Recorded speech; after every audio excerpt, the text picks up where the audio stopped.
I was going to, I had been planning on doing a video about the 2004 finals for some time. I was going to title the video, Why Doesn't Kobe Get a Pass for the 2004 finals?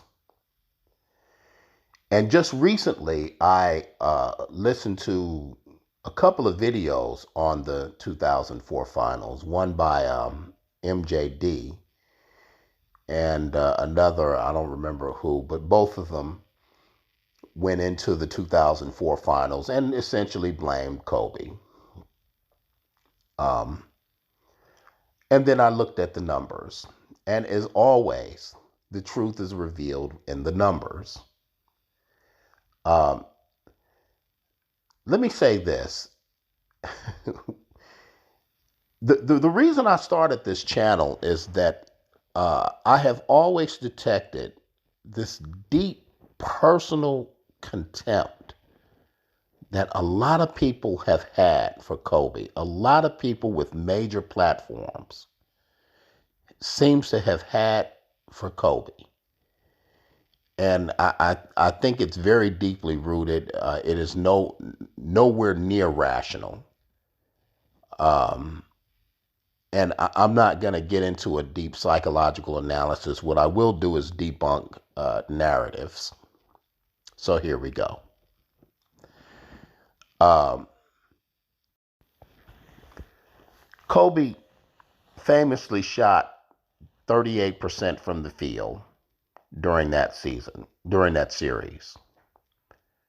Um, what people forget was that year, Kobe shot particularly poorly that year. The Lakers made the finals with Kobe shooting 43% from the field, to be exact, .438.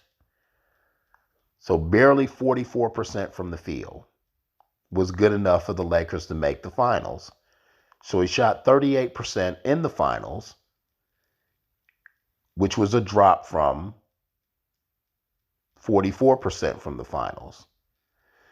So from Kobe's 113 shots during that series, if Kobe had shot uh, his season average in field goal shooting, the Lakers would have scored exactly 12 more points. Okay? Not much of a difference when you lose the series 4-1. Not much of a difference. You know what did make a big difference? Karl Malone's injury. The Lakers lost that series by a total of 46 points. Okay? A tick over 9 points per game. Who averaged 9 points per game less than their season average? Karl Malone. Okay? Karl Malone averaged 5 points a game during that series. And in fact, until he started missing significant time, the Lakers were competitive in the series. You forget that the one game the Lakers did win, Kobe won it for them. Okay? Kobe scored 33 points in game 2, put the team on his back, and won the game. Now, when people talk about Kobe's poor shooting, they usually juxtapose it with Shaq's numbers.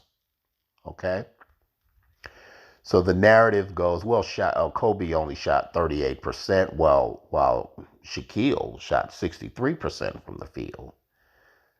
What you forget was that Shaq, that year, only averaged 21 points a game.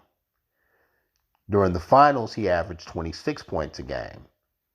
He's playing against Ben Wallace, 4-time Defensive Player of the Year. He wasn't going to get very many more touches than he got. Ben Wallace did a very good job of pushing him out of the paint. Whenever this narrative about Kobe shooting poorly is presented, it's always done with footage of The one play where Kobe kind of dribbles and he's in front of Tayshaun Prince and he takes this long three and misses it. Well, what you miss is the fact that Kobe had dumped it down to Shaq, who was out of position.